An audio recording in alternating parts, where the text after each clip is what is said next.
Inyane hamiyuchad shel v'darka hamiyuchad shel marash, the unique matter and the specific way and approach of the Rebbe Marash boim l'dei bitu b'skama yedua comes to expression in his well-known statement, v'shem nimsav in his galon idek v'chus maracham yadmun asein and siderenu, the way it was transmitted and revealed to us through my father-in-law, the leader of our generation, Sheshama Ma'aviv, that the Friedrich Rebbe heard from his father, the Rebbe Rashab, the son and the one who took the place of the one whose birthday is on Beis today, the Rebbe Marash. The Weltzog, the world says, as Mekanit Arunter Dafna Riber, if we cannot go under, we have to go over. On Ichat as Medaf Lachatchila Riber. And I am of the opinion that we need to initially go over. Skip over the parentheses, which is only a translation. This statement becomes a directive and a lesson for all those that are going in his ways in the days of the leadership of when the Rebbe Marash was Rebbe, and in a way of an ongoing effect, even in generations following the generations of the Rebbe Marash. Like we said before, that this statement was transmitted through his son and the one that took his place of the Rebbe Marash, the Rebbe Rashab, to his only son, the one who took the Rebbe Rashab's place. My father-in-law, the leader of our generation,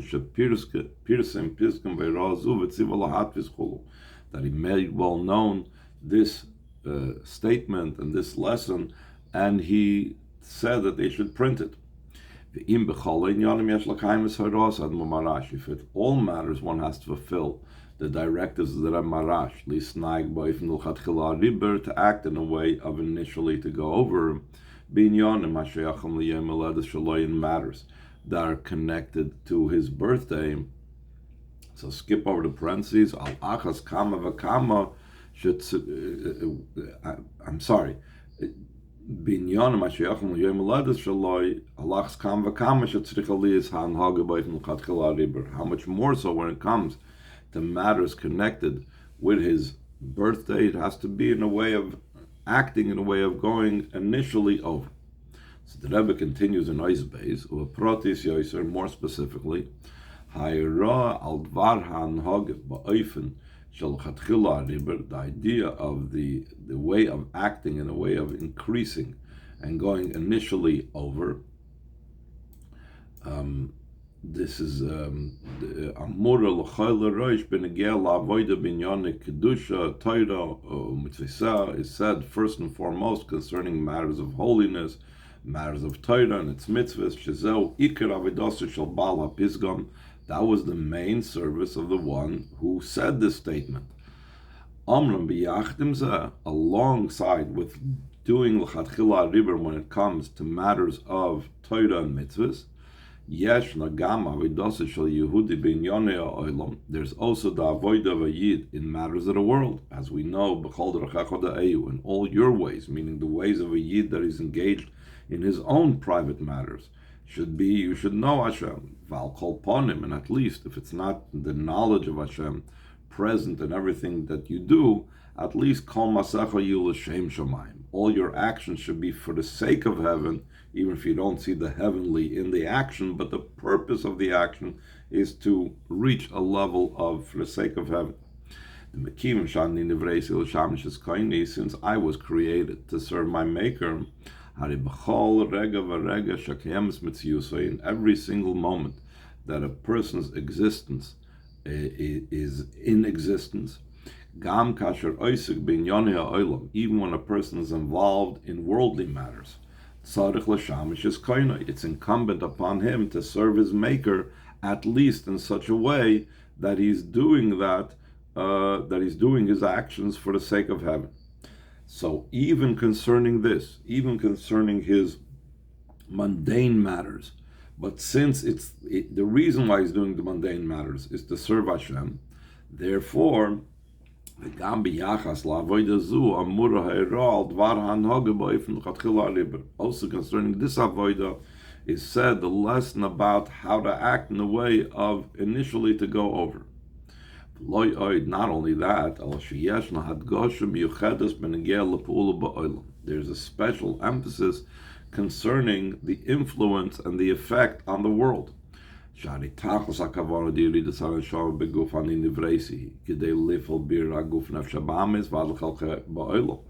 ultimate purpose and intention of the descent of the neshama into the body, I was created. What's the purpose of my creation? Is to affect the refinement of the body, to refine the animal soul, and to refine the allotted portion that he comes in contact with in the world. This idea of my influence on the world is emphasized also at the beginning of this phrase.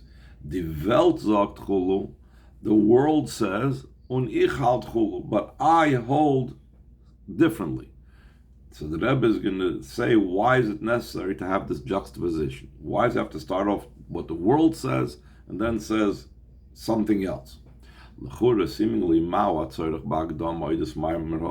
is the need to preface this about what the world says? To what difference does it make? What's the opinion of the world? He has to begin immediately with the content of this directive itself. That the way one has to act has to be in the way of initially going over. The explanation in the reason why the Rebbe Marash sees the need to contrast the two. The intention in this introduction, what the world says, and then saying what I say, lahadgish, to emphasize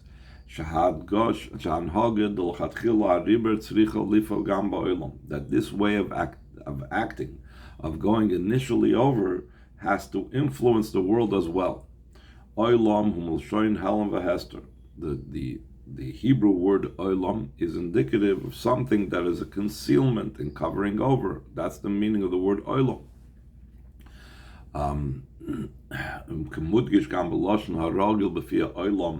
Like it's emphasized also in the way how people say it. Im amre inshu, what people speak. Shabiti Weltlichkeit to benigud legetlichkeit, Heiligkeit und Yiddishkeit. The word worldliness is a contrast to godliness, holiness, and Yiddishkeit.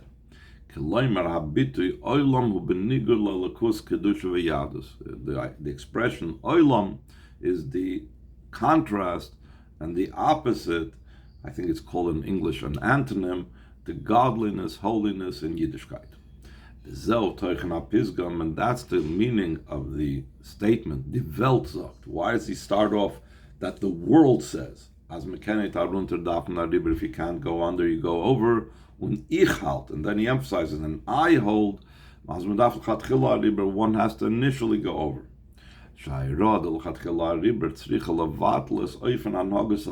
The lesson, a directive of initially going over, needs to nullify the manner of the world, how the world runs. Until we even transform it to acting according to Kedusha. Skip the parentheses to the last paragraph on the page. Though the way of acting of L'chatchila Ribur is not just in matters of holiness, elegam binyoni olam, but it also includes matters of the world.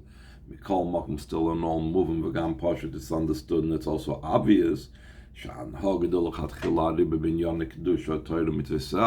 acting in a way of initially going over in matters of holiness, Torah and its mitzvahs, it's in a much higher manner.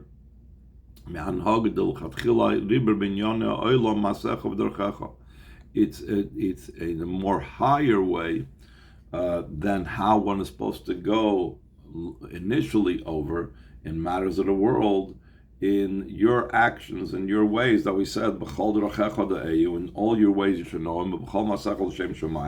So even in those things, since in every part of a person's being, even when it's your actions and your ways you have to serve Hashem, so even those have to be in a way of l'chatchila river. But still in all, it's understood that the l'chatchila river in matters that are actually holiness, not in service to bring to holiness, is obviously in a much greater way. Second paragraph, not only that, since in matters of holiness, in that itself, there are different levels, higher and higher, corresponding to all these different levels that there is higher and higher. There's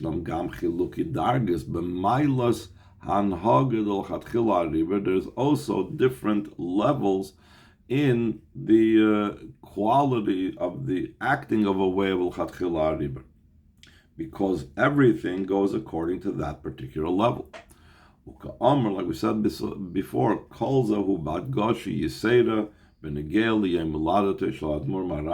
this is even more emphasized concerning the birthday of the Rav Marash, the one who gave the directive that initially one should go over. Concerning the birthday itself, since every single year, as every year passes, there's another elevation, there's another ascent of the one who had the birthday, even though he's in Gan Eden. Tzaddikim do not have any rest, not in this world, not in the world to come. In other words, even in Gan Eden, they are rising up higher and higher. As it says, they'll go from strength to strength. How they move, so it's understood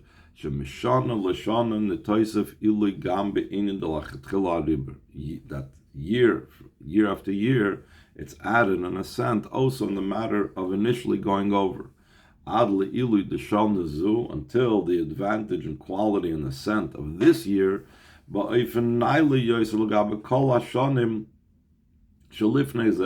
is even higher than the l'chatchila riba of all the years prior to that, because every single year we're going higher.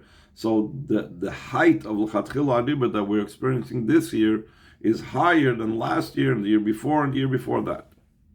We can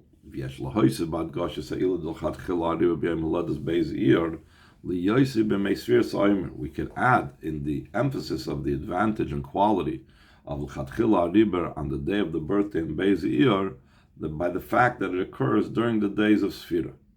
The Indian Sfira Sa'aymer Mavur B'Drush Chassidus. Concerning Sfira Sa'aymer, it's explained in Mamar Chassidus, Sheu Sfartem U'Lashoin Behirus K'may Evan Sapir. The inner meaning, the meaning according to Chassidus of the word Usfartem, Sfartem is also could mean from the word illuminating, shining, brightness, brilliance. Just like Sfartim is related to the word Evan Sapir, a sapphire stone, a luminous stone, something that brings light. Ubedugmas inyan spheres. This is similar to why the spheres above in the Oilumis are called spheres. Amai ikra spheres. Why are they called spheres? Al Shem Hashemayim Mesaprim, because it says the heavens relate. In other words, they reveal the same thing. The spheres reveal godliness. The Isa Bezoyer, and the Zoyer says on the pasuk Hashemayim Mesaprim, my Mesaprim Chulu. What's the meaning of Mesaprim? The Naharim v'Nitzitzim. They shine and they sparkle. I know this means that when the pasuk says Hashemayim Mesaprim Kvoid Kel, that the heavens relate the glory of Hashem, Shalmavada Pirush HaPasha de Mesaprim Lashon Sipur, in addition to the simple meaning of Mesaprim, from the word relating and telling over the story. Yesh Nagam HaPirush HaPnimi, there's also the inner meaning of the word Mesaprim, Melashon Oir V'Gilui, from the word relating to light and revelation. The Naharim V'Nitzitzin, that they shine and they sparkle. Yesh Lahoisif U'Letavach B'Neim, the Rebbe says we could add and show how they fit together. Mesaprim from the word relate and tell and a story, and the word Mesaprim from the word Evan Sapir, that they shine and they illuminate. Shasipur gufa hu ba'ofen the narim v'netzitzim. The very relating something, the very telling something over, is in a way that it illuminates and it sparkles and it makes the thing brilliant. So now, based on this inner meaning of usfartem lechem, and that's the message of Sfira Sa'imer Val Pizeh. Since the advantage of the days of Sfira is very great, like we said before, it's the idea of light and revelation, moving it's understood, that acting in a way of going initially over in the days of Sfira is in a much greater and higher way than if it would be done not during the days of the Sfira, because you're already in a state of light, and in there you need to go l'chatchila riber.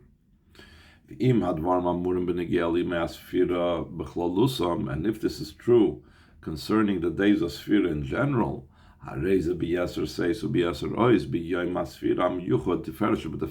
this is even more powerful and stronger even in the unique day of the Sfira of Tiferes B'Tiferes, Yom Huladatay Shel Admor Marash, the birthday of the Rebbe Marash, Baal Iyar, the L'Chatchila Riber, the one who taught us L'Chatchila Riber. V'yesh Lahoisif, and this is a sicha the Rebbe said on Shabbos. So he says, "Sha'inid L'Chatchila Riber mudgish gam mitzad ma'alos yom Shabbos." That the idea of L'Chatchila Riber is emphasized also because the advantage of Shabbos. In Yonish Yom Shabbos hu aliyas ha'olmus. The idea of the day of Shabbos is Chassidus Kabbalah explains it's the idea of the worlds going upwards. All the worlds rise up. The ascent from the world of action and speech, which they created the world with Asar Mamoris, to the level of thought. And that's brought down in Chassidus and Kabbalah. The Nimtza comes out, comes out that Shabbos on its own is in a way of a riber. It's over in comparison to the weekdays. Therefore, it's emphasized also the idea of l'chatchila riber in a stronger, more powerful way than it would be if Beis Iyar would come out during the weekday. If the matters are said in every single Shabbos, so there this time I think I said Beis Iyar came out on Shabbos. I think it was Gimel Iyar. Erev Shabbos was Beis Iyar. So how much more so b'yem Shabbos asamach l'yem heledes? How much more so when we come to Shabbos day that is close to the Yom Heledes of the Rebbe Marash, that it's even more so. That in the that in that day that becomes the elevation and the perfection of the general idea of the birthday. How much more so? Later on in that Farbrengen, the Rebbe connected this with the idea of asay ritzaynoi kiritzayncha and battle ritzayncha neritzaynoi. And in a way, some of the ideas that he speaks about over here can be connected with our concept of Simcha and Bitochon. Let's see how that's going to work. Ois Dalet, after the 3 stars, the Pedek Sheni Mesechtes Avos, in the second Pedek of Mesechtes Avos, Shalom Dimiyam Shabbos Kodesh Zeh, that we will be studying in this Shabbos day, Shaninu b'Mishnah Dalet, we learned in the 4th Mishnah of the second Pedek in Pirkei Avos, who, he, meaning the one previously referred to, who was previously referred to, it's Rabbi Gamliel b'noish Rabbi Yehuda Nasi, Rabbi Gamliel, the son of Rabbi Yehuda Nasi. So who haya omer, he would constantly say, Asei ritzaynei kiritzayncha, make his will, Hashem's will, like your will, Kedei sheyaseh ritzayncha kiritzaynei, so that he should make your will like his will. Batal ritzayncha mevnei ritzaynoi, nullify his will before nullify your will because of his will. Kedei sheyevatal ritzayn acherim mipnei ritzaynecha, so you should nullify the will of others before your will. We're going to talk soon about what is the meaning of the will of others. By the way, I think there's a typo over here. 1 second. It says over here. No, I'm sorry. This is the way it says it. And he's going to explain what this means by first asking a few questions. We need to understand. Aleph. What is the connection of this lesson? You should make your will, and his will should be your will, and should nullify your will before his will. Mesechtes Avos to Mesechtes Avos. The Rebbe often brings down that the Chazal say about Mesechtes Avos, it's mileh de chassidusa. It's matters of piety. Piety means hanhage shelifnim misheres adin midas chassidus, that it's acting in a way beyond the letter of the law, the measure, the matter, the way of chassidus. Ezel chassid, what's considered a chassid, ha'ois lifnim misheres adin, that does beyond the letter of the law. Harigam al pidin, even according to the law, chayav adam lasses or tzayin shal kodesh baruch hu, a person is obligated to do the will of Hashem. And to nullify his will before the will of Hashem. So therefore, why is this lesson placed in Pirkei Avos? Pirkei Avos is out to tell you how to be a chassid, not what are the basics of being a yid. Beis, another question that Rebbe asks, even after explaining how this directive has to do with mileh de chassidusa, with a matter having to do with piety, we still have to understand the continuation of the Mishnah. It says, so he should make your will like your will, and also kidei, this is the main part, so he should nullify the will of others before your will. How is it appropriate to say in matters of piety, in matters of chassidus, if you do this, then you will have that. That's the idea of reward. Reward is not something that has to do with piety. Reward is quid pro quo. I'm making a deal with Hashem. You do this, I do this for you, you do this for me. That's not piety, that's not chassidus. Especially since the opposite of the directive of the mission in the first Pedic, do not be like servants that serve their master for the sake of receiving a reward. Be like servants that serve the master not for the sake of receiving reward. So if so, why would the Mishnah over here that's talking about how to be pious, we already established in mileh de chassidusa that you don't serve Hashem for reward. So why over here does he talk about the reward? You should do this kidei, so that, it doesn't even say, when you do this, Hashem will do that. It doesn't even use that expression. It says, do it for the sake of, when it uses the word kidei, the emphasis over here on the word kidei, you're doing this so that. So it comes out you're doing it for the sake of the reward. It's the opposite of the whole concept of piety. I say, skip the parentheses. Habir bezad explanation. This is Mekiva Shamayim Rezah Seder Tzoyne Chulu Batler Tzoyne Chamneir Tzoyne. Huva Mesechtes Avos, since this statement was brought down in Mesechtes Avos Shin Yonim Milsa de Chasidus, it's matters of piety. This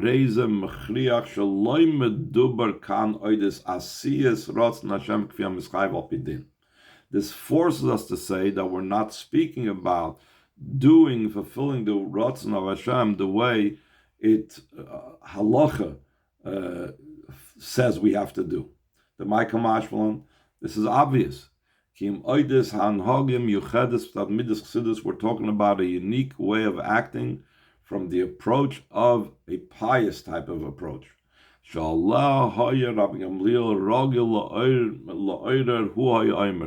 this, Rabbi Gamliel would often say, and that's why I use the term Hu Haya Omer, he would constantly say.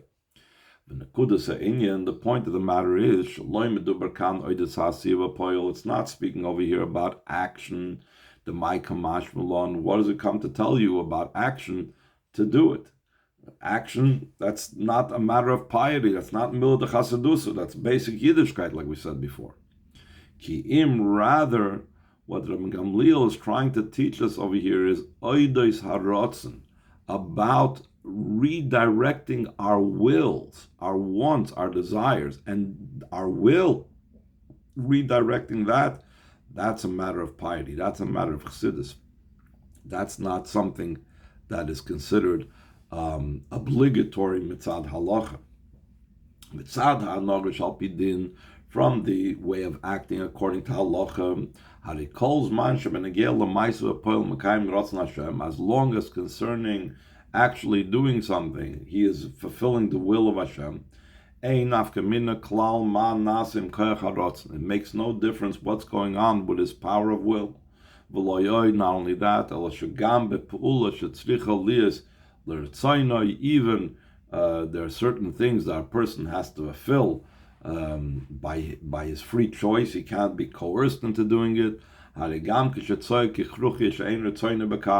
Even when he's screaming out that he doesn't want to do so, it's only because he's being coerced. He says, I will do it. He's considered that he did it according to his will, that fulfilling the halachic need of will. But the will in his conscious mind is not necessarily there, because according to halacha, you need to just do it and perhaps express that you want to do it, but you don't have to want to do it in your conscious heart and mind. That's not what matters la halacha. Omnam, second paragraph, mitzad hanhagid and midas chassidus, from the approach of chassidus, piety. Loy must speak it's insufficient, the case that concerning doing it in action, it fulfills the will of Hashem. Rather, the will of Hashem has to permeate and also become the will of the person. Make your will, make his will like your will. That the will of the person should correspond to the will of Hashem. And automatically, even if the will of the person is not corresponding to the will of Hashem,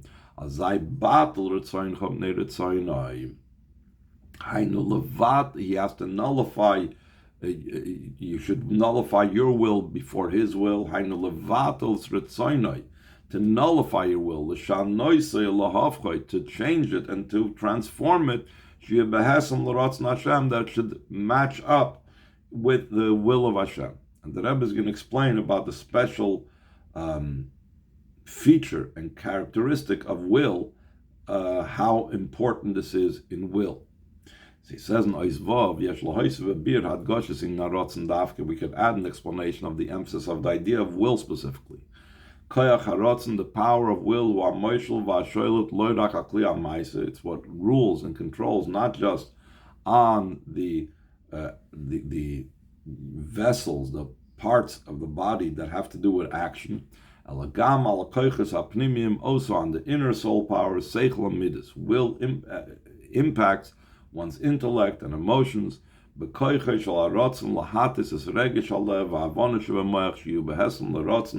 That the power of will is to move and to tilt the feeling of the heart and the understanding it's in the brain, that they should correspond to the person's will. And he gives an example of how the idea of bribery can change the mind even of righteous people and of wise people. It means that in his wisdom he understands one way, but because of the bribery, so that will forces now that the very same intellect that thought one way is now the intellect is going to change and think another way. Bribery does not mean that that I'm ignoring my mind. Bribery is so powerful, the will is so powerful that will change my mind, and now I will find ways to justify and whatever that someone did. let's skip over the next two paragraphs to the paragraph that begins with the word v'cholzeh, and all of this is and it's the power of the will to move the intellect. The since he had the will to give a merit for the one that gave the bribe,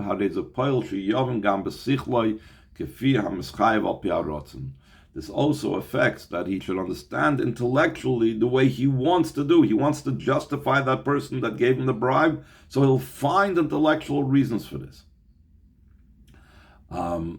Let's skip over to the paragraph. Let's skip over those two lines and go on. Be'etzem, we don't have to go so far for an extreme case, which we don't usually face. We're not usually judges in a trial. We don't usually face issues of bribery, but we have an idea of this, similar to this, in our own lives. You can find a similarity to this by each and every one, like a person knows concerning themselves. Concerning a certain matter, initially he thought that from the approach of holiness, you need to do it this way. Therefore he made a big tumult to do it in a certain way. And afterwards, fulfill the directive of the Mishnah. Make for yourself a master, a teacher, a mashpia. He came to the realization, to his surprise, that the opinion of his own Rav is that this is not coming from a holy place. And because of his acceptance of the yoke of heaven, his acceptance of his Rav's teachings, even though he doesn't understand the opinion of his Rav, he's not even sure that the guy is right. Bittel as daitoi, he still and all puts aside his mind. Since the Rav that he accepted upon himself, by divine providence, this is the Rav that he accepted upon himself. He told him so and so, so therefore he follows it. Concerning our topic, since the power of will is so strong, it has the capability to change the feeling of the heart and the intellect that's in the brain. Therefore, it's not enough to be satisfied just doing the right thing. Also in the avoid of the inner soul powers, midas, he has to work with his emotions of ava v'yira, love and awe, moichin, and his intellect. Because if the will is not appropriate, eventually it also moves the intellect and the emotions to follow in the way of the will, until doing action that's going to follow that will. Since that is the case, so the Pirkei Avos teaches us, and a person needs to put emphasis also concerning the power of will. Make his will like your will. To make sure that the will of Hashem will be your will, also in a revealed way. Now, we were asking about the reward. The reward seems to be having to do with the physical world. So he says in Isaiah, the Mishnah continues. So you should make your will like his will. So you should nullify the will of others before your will. Means that whatever you want good for yourself in this physical world, that will become his will. And the same thing, he will nullify the will of others because of your will, and we'll soon speak about what does it mean that he will nullify the will of others. Even if there's chas v'sholom, Hashem's will not to give, so he will give anyway. There's also another period. We'll get to that soon. So here's what we have to do with the idea with Bitochon and Gashmias, that the physicality of the world becomes changed now and becomes improved when I focus on making my will like Hashem's will. So then that manifests itself that in the physical world, the things that I need and I want will also become now Hashem's will. So he explains. But then again, we asked, why Kedei? Kedei sounds like a reward. Reward is not something a person should be searching for, as we learned already. That's not Milah de Chasidusa. So he says, "Ha'inyan de Kedei chulu shemefir Mesechtes Avos," when it says so that appears in Mesechtes Avos, Milah de Chasidusa, which is, like we said, matters of piety. Ein yachol is inyan shel schar. It can't be a matter of reward. It's the opposite of acting in a way of midah of piety, rather, because the midah of piety is not to search for reward. Be like servants that serve the master, not for the sake of receiving reward. Therefore, we have to find where this can be applying that's not in a way of receiving a reward. We find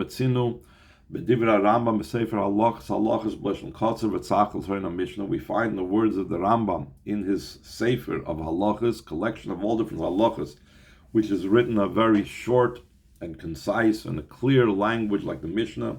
He explains at the end of Hilchos Tshuva,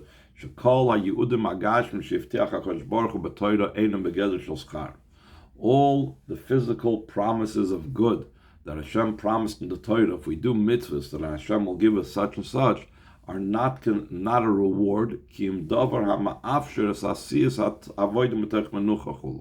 Rather, it's something that enables us doing our service out of a comfort. Hashem promised us in the Torah that if we will fulfill the mitzvahs, so Hashem will remove from him all the matters that prevent us from doing Torah mitzvahs. He will give us all the good that supports us to be able to do the Torah. So we should be free to study Torah and to do the mitzvah. So too we could say over here is what it's saying in Pirkei Avos,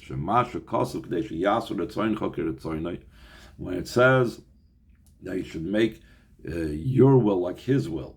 It's concerning not a reward, because that wouldn't be Milah Chasidusa, that wouldn't be pious, but rather concerning the fulfillment of the service itself. Concerning the avodah that we're obligated to mitzad halacha,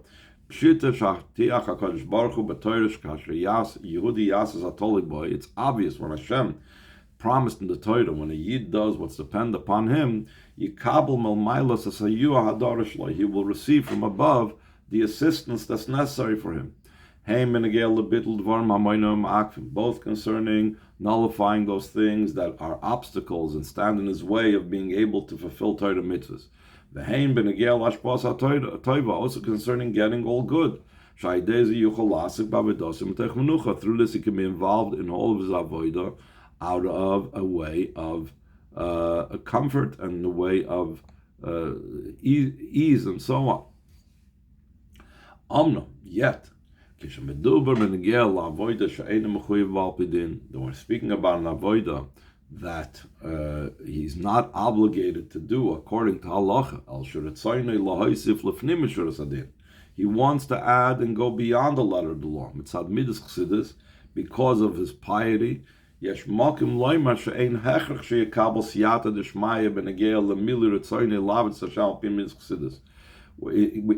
could say that Hashem will not necessarily assist him to fulfill the person's will that he wants to do beyond the letter of the law.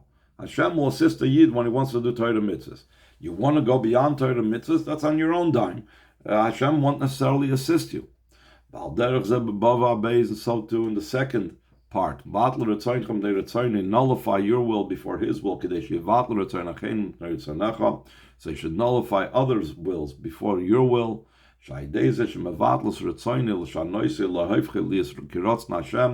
Through nullifying His will, to change it and transform it to be like the will of Hashem,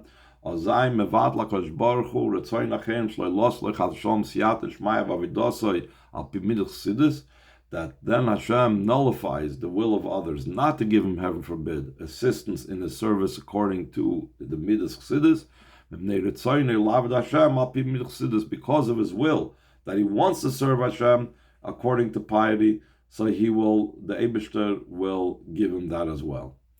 And essentially, this is the Rebbe goes into further details. What's it mean? Retzayin Achedim. Retzayin Achedim goes on people of the world, or Retzayin Achedim could go on Hashem. But the main thing is that Hashem will give us all that we need in the physical and also the spiritual, so that we should be able to serve Him in such a way where not only the actions that we are doing should be in concert with Hashem, but also even our will, which rules over all of our powers, should be in concert with the will of Hashem, that in the physical world we will have everything we need to enable us to be able to, and also spiritually Hashem will give us the powers and the ability, as long as we're interested in it, that we should serve Hashem, not just with action, but also to make our will like the will of Hashem.